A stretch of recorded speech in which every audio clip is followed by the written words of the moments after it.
They said she was foolish, a poor single mother who showed up to a blind date, not in designer heels or diamonds, but holding the tiny hand of her disabled daughter. What she didn't know was that the man waiting for her that night was a billionaire who'd change her life forever, but not for the reasons she imagined. Before we begin, where are you watching from tonight? Drop it in the comments. I love seeing how stories like this reach hearts all around the world. Now sit back, because this isn't just a love story.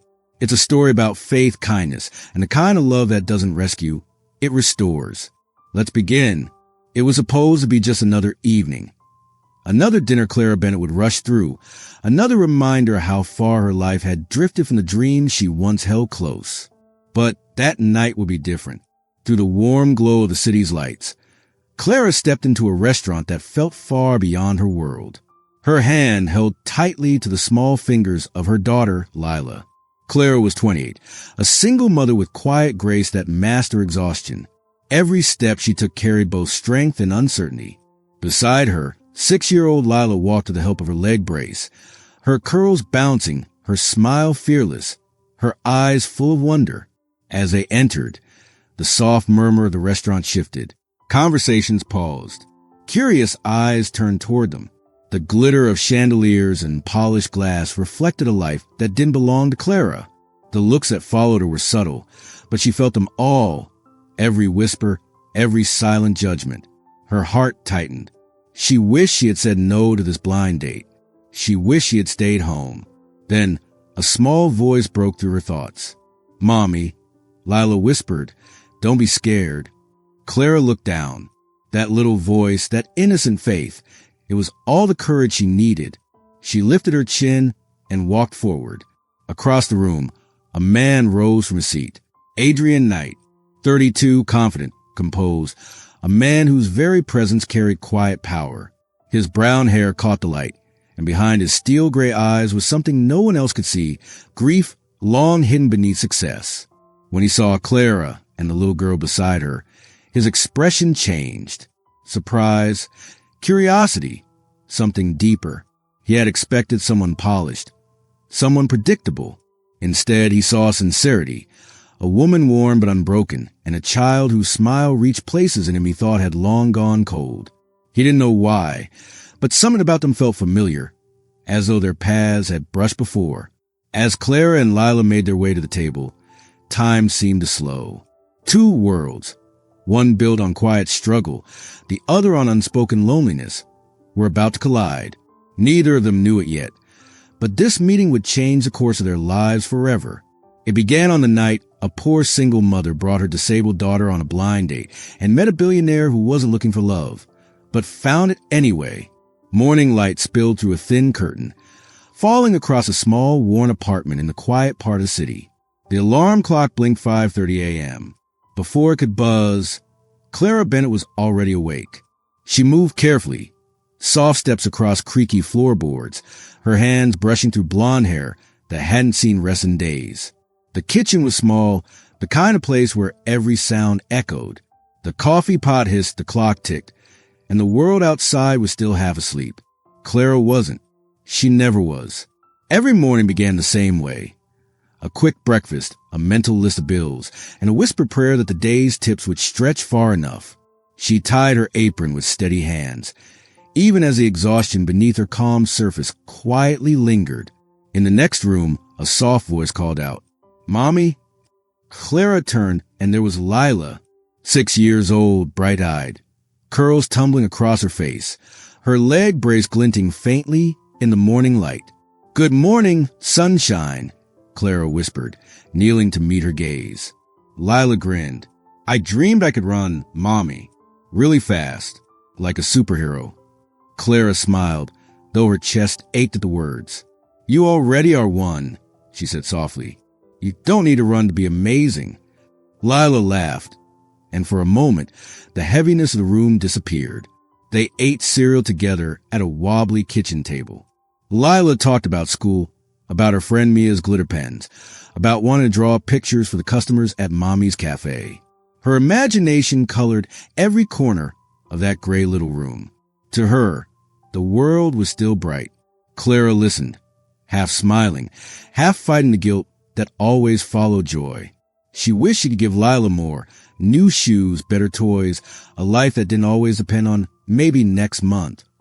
But what she lacked in money, she gave in love, steady, unconditional, unshakable. As they left the day, Clara lifted Lila's small backpack over her shoulder. Lila limped beside her, determined, cheerful, chatting about everything and nothing. On the street, a few people stared, but Lila never seemed to notice. She just waved at strangers like every day was a new adventure. And Clara, she admired that. She envied it. Even at the bus stop, Clara stood holding Lila's hand. The morning wind brushed through their hair. A bus roared past, splashing a puddle near their feet. Clara flinched, but Lila just giggled. "See, Mommy? It's like the bus is playing." Clara laughed quietly. "You're impossible," she said, but in her voice there was warmth, pride, and a love deeper than words could touch. Behind that laughter, though, lived a truth Clara carried silently. She was tired of double shifts, tired of pretending she wasn't afraid of the future. But every time she looked at Lila, she remembered why she kept going. Because Lila wasn't her burden. She was her reason. By the time the bus pulled up, the sun had fully risen. Clara took one last deep breath and whispered, "All right, sweetheart, let's make today a good one."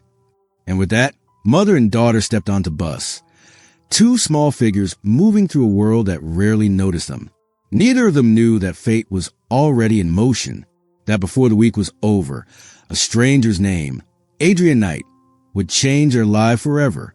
The city never truly slept, but high above its noise and glow, Adrian Knight's world was always quiet. 32 years old, billionaire, CEO of Knight Industries. To most, his life looked perfect, polished, controlled, enviable. But perfection for Adrian had become a kind of prison. Inside his glass-walled office, the skyline stretched endlessly, glittering like a promise he no longer believed in. The world called him ambitious, ruthless, brilliant. He called himself tired. Adrian sat behind his desk, scrolling through another report he didn't care about, listening to words that no longer meant anything. Profits, partnerships, prestige, the same language he had mastered. Yet none of it filled the silence left behind by what he'd lost. Because years ago, before the money and the headlines, there had been someone else, his younger sister, Emily. Her laughter used to fill every corner of their home. She had cerebral palsy, fragile, bright, endlessly brave. Adrian remembered how she'd grip his hand when she tried to take a step, whispering, "Don't let go, okay?" He never did, until life forced him to. Her passing had carved something out of him that never quite healed. Since then, his days had been about building companies, foundations, walls, especially walls. He poured millions into rehabilitation centers and therapy programs for children like Emily. The world praised his generosity. They called it philanthropy. Adrian called it penance. That morning, as his assistant droned on about an upcoming charity gala, Adrian's gaze drifted to a photo on his desk. A faded picture of a girl with a bright smile and a sunflower in her hair. Emily. He reached out, brushing the edge of the frame with his thumb. He still heard her voice sometimes. "Don't close yourself off, big brother. The world's not as cold as you think." But it felt cold now, especially when the only people around him saw the billionaire, not the man. Later that afternoon, he sat through another business lunch, surrounded by the kind of people who measured worth in headlines and handshakes. A woman leaned toward him, her tone sweet but hollow. "So, Adrian, tell me, what's your type?" He smiled politely, but his answer was quiet, almost weary. "Someone real." The table laughed, assuming he was joking. He wasn't. When he returned to his office, he leaned back in his chair, staring at the skyline again. He had everything the world could offer, and yet he'd never felt more alone. Downstairs, in the building lobby, his receptionist, Rachel, overheard him speaking to his assistant. "I'm done with these empty dates. I don't want pretense. I just want to meet someone who isn't chasing what I own." Rachel hesitated, a thought forming. She knew someone kind, genuine, grounded, Someone who'd never asked for anything except honesty. Her name was Clara Bennett. As Adrian returned to his work, unaware of the connection that was about to unfold, Rachel typed a quiet message on her phone. One simple line that would set destiny in motion. I think I've found someone you should meet. And with that, two separate worlds, one of wealth and loneliness, the other of struggle and hope, began to move toward each other, drawn by something neither of them could yet name. Rachel Porter had worked at Knight Industries for almost 5 years. She had seen Adrian Knight in boardrooms, on magazine covers, and at charity events. People spoke about him with a mix of awe and distance. The kind of man everyone admired, but no one really knew. She, however, had caught glimpses the world didn't. Moments when he'd paused to watch a video of children taking their first steps at one of his rehab centers. A faint smile crossing his usually unreadable face. Moments that told her there was still warmth beneath all that polish. That afternoon, after overhearing Adrian tell his assistant he was tired of shallow conversations and performative kindness, something inside Rachel stirred. She remembered her friend, Clara Bennett. Clara had once come into Rachel's life in the simplest way, as a waitress at a cafe near the office. Always polite, always tired, but never unkind. Rachel still remembered the day she saw Clara helping an elderly customer who dropped his groceries, smiling despite the exhaustion in her eyes. That image stayed with her. So when Adrian said he wanted to meet someone real, Rachel thought of Clara immediately. Someone genuine, someone who had nothing to prove and everything to give. Later that day, she sat at her desk scrolling through her phone, finding a candid photo she'd taken months ago. Clara crouched down beside a little boy at the cafe, helping him tie his shoe. There was something so natural, so effortless about her kindness. Rachel hesitated for a long moment, then showed the picture to Adrian when he walked past her desk. She's not like the others, Rachel said gently. No designer clothes, no fake smiles. Just kind, grounded. Adrian glanced at the photo. There was a spark of interest in his eyes, soft but unmistakable. What's her name? Clara Bennett, Rachel replied. She's a single mom, works hard. She's been through a lot. Adrian nodded slowly, the corners of his mouth lifting in a rare, almost wistful smile. Set it up. Rachel blinked. You're serious? I said I wanted real, he answered quietly. Let's see what that looks like. That evening, Rachel called Clara. Her tone was light casual, but underneath it, there was hope. Clara, she began, I know this sounds crazy, but I think you should meet someone. He's decent, polite, and... She paused, deciding not to mention his name. Single. Clara laughed softly. Rachel, you know I don't have time for this. Between work and Lila, I can barely breathe. I know, Rachel said, but maybe that's exactly why you should go. Just dinner. No promises. There was a long silence. Then a quiet sigh. Fine, but only if he doesn't expect much. I'm bringing Lila. I don't have a babysitter. Rachel smiled. Something tells me he won't mind. When Clara hung up, she stood in her tiny kitchen, staring at the chip clock on the wall. A date. It felt absurd. She hadn't been on one in years, not since the heartbreak that left her raising Lila alone. But something about Rachel's voice made her curious. Maybe, just maybe, it was time to step outside the life she'd built around survival. Across the city, Adrian looked again at the photo Rachel had shown him. There was a softness there he couldn't forget. He didn't know why, but he felt as though meeting this woman might matter, in a way he couldn't yet explain. Neither of them knew it, but the decision they made that night would bridge two worlds that had never been meant to meet. The poor single mother who believed love was a luxury she couldn't afford, and the billionaire who had everything, except someone to share it with. Their story was already written in the quiet moments of fate, and soon it would begin. The restaurant shimmered under the soft glow of chandeliers, its marble floors gleaming like quiet pools of light. The kind of place where every movement was elegant, every laugh rehearsed, and every face familiar with luxury.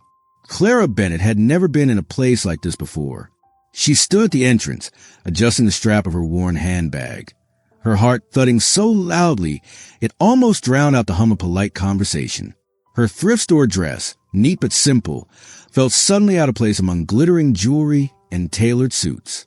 Beside her, Lila clung to her mother's hand, her leg brace clicking faintly against the tile floor.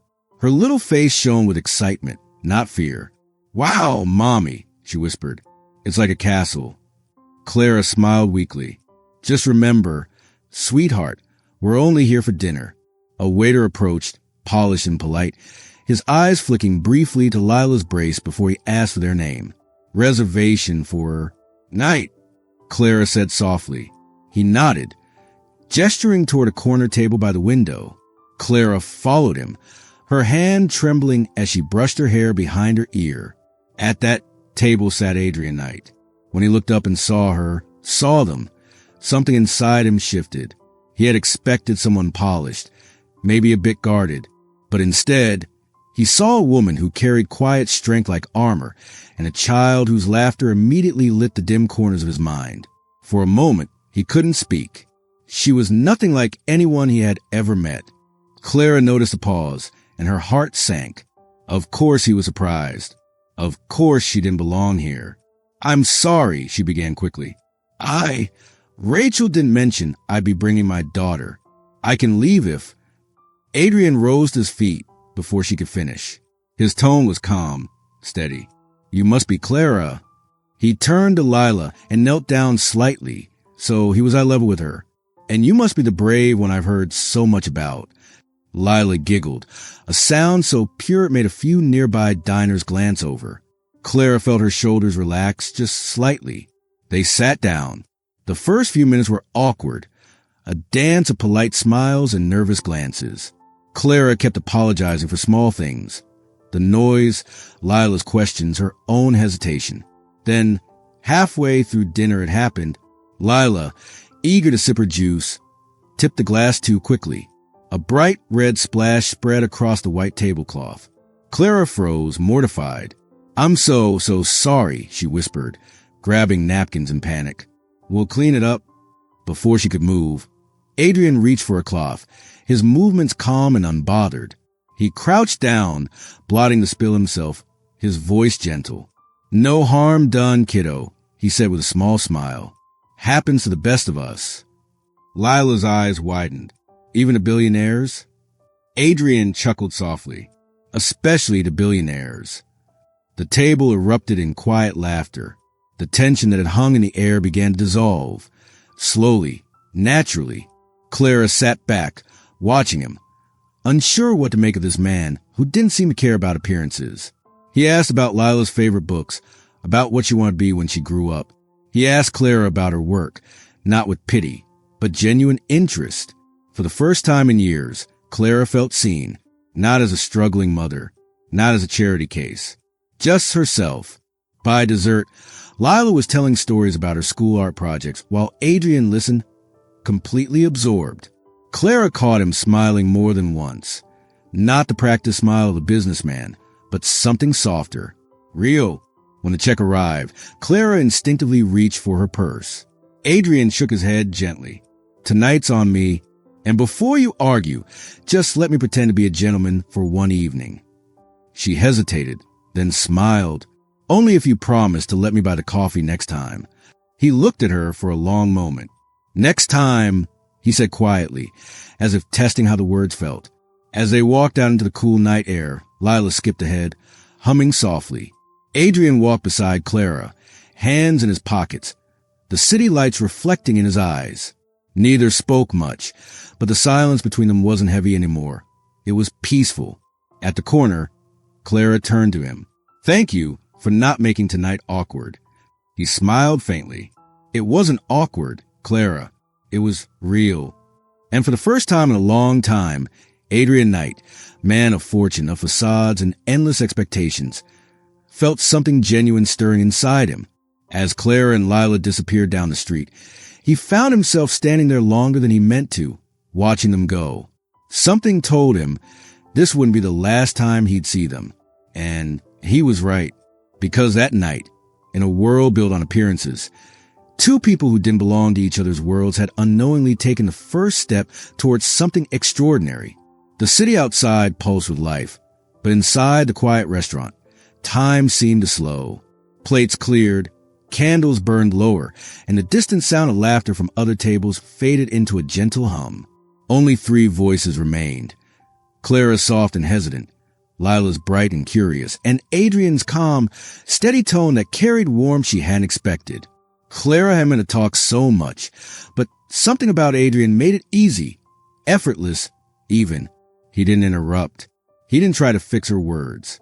He simply listened, and that in itself felt rare. She told him about her work at the cafe, the endless shifts, the aching feet, the customers who sometimes forgot she was a person. But she also told him about the small things that made it worth it. The regulars who left thank you notes, the laughter in the kitchen, the way Lila's face lit up whenever she came by after school. At one point, she caught herself apologizing. "Sorry," she said quietly. "You probably don't want to hear about my messy life." Adrian shook his head.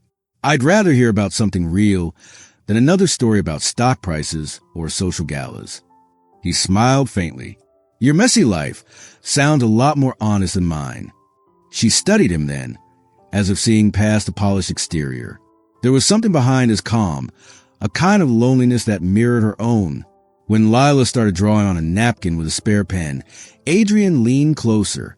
"What are you making?" he asked. Lila grinned proudly. "It's you and Mommy and me. We're superheroes." Adrian chuckled. "Superheroes, huh? What's my power?" Lila thought for a moment. "You help people. That's your power." He fell quiet at that. Something flickered in his eyes, a mix of surprise and pain. Clara noticed, but didn't press. After a moment, he spoke softly. "That's a pretty special thing to say." "She's a pretty special kid," Clara replied, brushing a curl from Lila's forehead. The words hung between them like a secret they both already understood. As the evening stretched on, they talked about everything and nothing.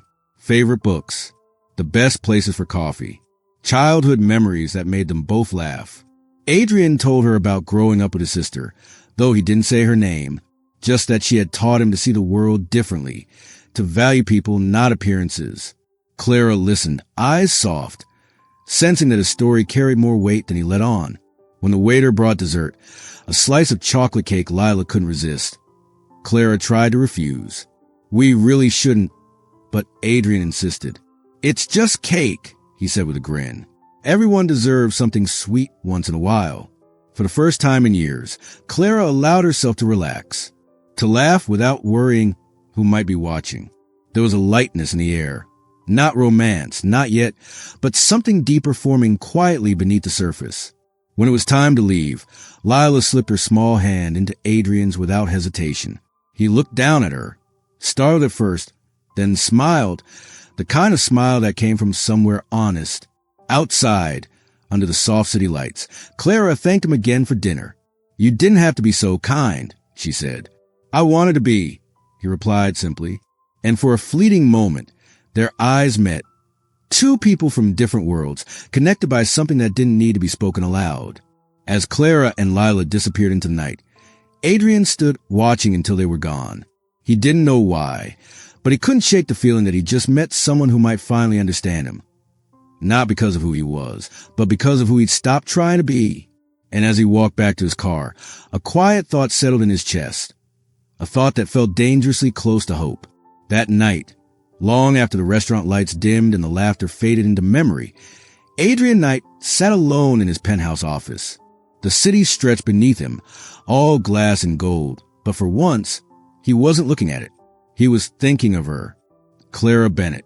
There was something about her he couldn't let go of, the quiet strength in her voice, the way she held her daughter's hand, like it was both a promise and a shield. The image of Lila's smile replayed in his mind, bright and unguarded. He had met countless people in his life, powerful, charming, ambitious, but none of them had stayed with him the way that dinner had. A woman who taught him grace through struggle, a child who reminded him how to hope again. And for the first time in years, Adrian Knight didn't feel like the billionaire with everything. He felt like a man finally finding home. It began on an ordinary afternoon, the kind that starts with laughter and ends in silence. The sun was warm, the park alive with life. Lila ran ahead, her legs stronger than ever, her brace clicking softly. Clara watched proudly. Adrian sat beside her, smiling. "She's getting faster," he said. Clara laughed. Once she decides on something, nothing stops her. Then it happened. Lila stumbled. At first, a simple trip, but when she tried to stand, her body gave out. "Lila!" Clara's voice broke. The world blurred. Sound, color, everything fading into ringing silence. Lila lay still, breathing shallow. Adrian rushed forward, panic taking over. He lifted her in his arms. "We need to go. Now." The drive was chaos. Red lights, tears, fear. Clara sobbed quietly in the back seat as Adrian gripped the wheel, whispering, "Stay with us, kiddo. Please." At the hospital, doctors rushed her away. Clara stood frozen in the hallway, whispering, "Not her, please." Adrian stood beside her, silent, helpless for the first time. Finally, the doctor returned. "She's stable," he said. "Just exhaustion. We'll keep her overnight." Clara cried with relief. Adrian's shoulders sagged, tension melting away. That night, Clara sat by Lila's bedside, eyes red, heart heavy. "You don't have to stay," she whispered. Adrian stepped closer. "You think I could leave now?" "People always do," she said quietly. "When it gets hard." He took her hand. "Not this time." She looked up, broken but brave. "I don't know how to let someone stay." "Then let me show you," he said softly. Silence filled the room, just the hum of machines and their quiet breathing. Then Adrian spoke. "Clara, I was the donor. Years ago, the one who helped with Lila's therapy." Her eyes widened. "You," he nodded. "You thanked me for giving her hope. But Clara, you gave me hope." She reached for his hand, not out of gratitude, but something deeper. In that small hospital room, two hearts finally stopped pretending they didn't need each other. Adrian stayed all night, his hand never leaving Clara's. Outside, the city carried on, unaware that love was quietly being rewritten. Morning sunlight crept through the blinds. The storm had passed. Lila slept peacefully, her tiny hand curled around her bear. Clara watched her, exhausted but calm. Across the room, Adrian sat by the window, lost in thought. The truth, the one he'd finally spoken, still hung between them. "You really were the one who helped her," Clara whispered. Adrian nodded. "I didn't tell you sooner because I wanted you to see me. Not the donor, not the billionaire." She smiled faintly. "You could have told me. I still would have seen you." He looked down. "Maybe, but for once, I wanted something real." She studied him. The man who seemed untouchable, now stripped of his armor. "You remind me of who I used to be," she said softly. "How?" he asked. "I used to think being strong meant pretending everything was fine. But strength is holding on, even when it's not." He turned to the window, voice low. "My sister had cerebral palsy. When she died, I stopped believing love could heal. Then you and Lila walked in, and I remembered what it meant to care." Clara's heart ached. He wasn't saving her. He was saving himself. She reached for his hand. "You didn't just change our lives, Adrian. You became part of them." He looked up, eyes shining. "You think I deserve that kind of second chance?" She smiled. "You already got it." When Lila stirred, blinking up at them, she smiled weakly. "You stayed." He smiled back. "Of course I did." That morning, as sunlight filled the room, it wasn't about wealth or fate. It was about a promise. To stay, to care, to love. Spring arrived softly. Flowers blooming, laughter returning, and peace settling in. Lila was stronger now, happier. Her therapy nearly done. And today, she was a star. At the Night Foundation Garden event, Clara stood in the crowd, heart full. Adrian was across the way, smiling at families he'd once helped. When their eyes met, the world quieted. "You made it," he said. "I wouldn't miss this for the world," she replied. "Mommy, Mr. Adrian, watch me." They turned and saw Lila standing brace-free. The therapist nodded. Clara's breath caught. Then, slowly, Lila took a step. Then another, and another. The crowd hushed. Clara dropped to her knees, tears spilling. You did it, baby. You really did. Adrian knelt beside them. Told you, superheroes always get back up. Lila grinned. We did it together. Later, as the sun dipped low, Adrian led Clara aside. He took her hand, voice soft. You once thanked me for giving you hope, but it's you who reminded me how to live. He pulled out a small velvet box, a simple ring glinting in the light. I'm not asking for a perfect life, just a real one. With you, with her. Clara's eyes filled. Yes, she whispered. 1,000 times, yes. From across the garden, Lila clapped. Does this mean we're a team now? Clara laughed. The best team there is. 3 hearts. 1 home. Not built on rescue, but on understanding. Because sometimes life doesn't give you what you expect. It gives you who you need. Life rarely goes as we dream. But sometimes what breaks us leads us home. Clara never sought love again, but fate had plans. Because love doesn't always appear perfect. Sometimes it comes quietly, through kindness, patience, and staying when others walk away. For Adrian, love wasn't luxury. It was rediscovering the man beneath the armor. For Lila, it was simple: laughter, trust, belief. Together, they proved love built on understanding lasts longer than love built on rescue. True love doesn't save you from pain. It stands beside you through it. It's the steady hand in the dark, the quiet voice that says, I'm not leaving. Clara found courage. Adrian found heart. Lila found freedom. Their story wasn't one of wealth, but compassion. Because real wealth isn't measured in money, but in the people who help us believe again. Real love doesn't rescue. It restores. It takes what's broken and makes it whole again. If this story touched your heart, take a moment to breathe it in. Because somewhere out there, someone just like Clara and Adrian is learning to believe in love again. At Heartfelt Tales TV, every story reminds us that kindness still exists and that even the hardest journeys can lead to the softest endings. If you felt something today, let us know in the comments.